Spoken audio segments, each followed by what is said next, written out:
Galerinha, tudo bem com vocês? No vídeo de hoje eu vou mostrar os meus slimes.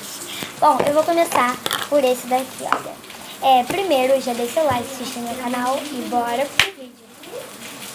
Olha, esse daqui tá muito bom. Olha, vou até mostrar pra vocês. Ele tá um pouquinho... Cadê? Deixa eu posicionar a câmera.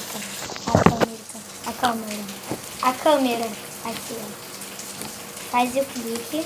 Tá chovendo que vocês estão vendo, não. Mas olha, faz o clique. Faz bolha. E faz bolha pra frente. Cadê? Faz bolha.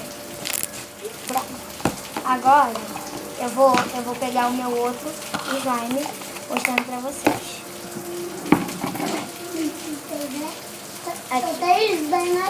Aqui, olha.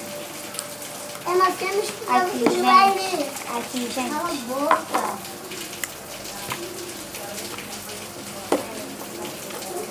Gente, esses daí que vocês estão vendo é o meu primo.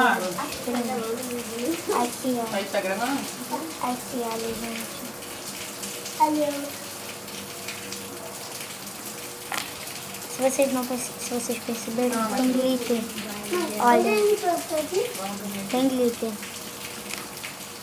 Ele faz o clique. Faz bolha, só que eu não consigo. Aqui, ó, calma aí. Vou fazer a bolha. Eu não consigo coisar. Miguel, depois eu te chamo, tá? Quando o vídeo acabar.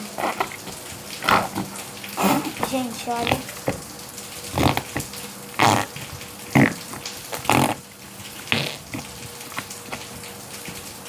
Aqui. Pronto, gente. Agora eu vou mostrar isso daqui, olha. Que parece um slime mesmo desse coisinho aqui, que parece papinha. E olha, tá um pouquinho brilhante, tá um pouquinho metálico.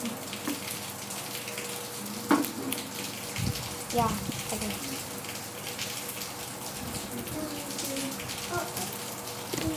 Ele faz um pouquinho de bolha, faz o clique. Miguel, hoje a gente vai dormir aqui.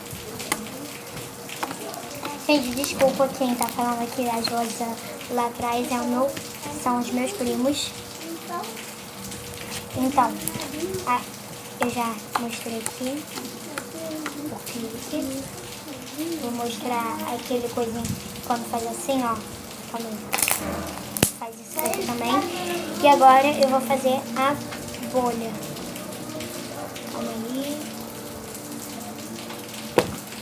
Aqui. Não deu. Depois eu mostro pra vocês, gente. Eu tenho mais um slime, gente, que tá bem aqui, olha. Calma aí. Eu vou mostrar pra vocês. Tem mais um pouquinho de slime aqui. Mas, como eu sou muito preguiçosa, e eu estou com meu primo aqui pra fazer a ceia de Natal, eu não vou mostrar nesse vídeo. Vai ter a continuação, tá? Espero que no início do vídeo vocês já deram seu like, se inscrevam no canal. Um beijo e até o próximo vídeo. Tchau!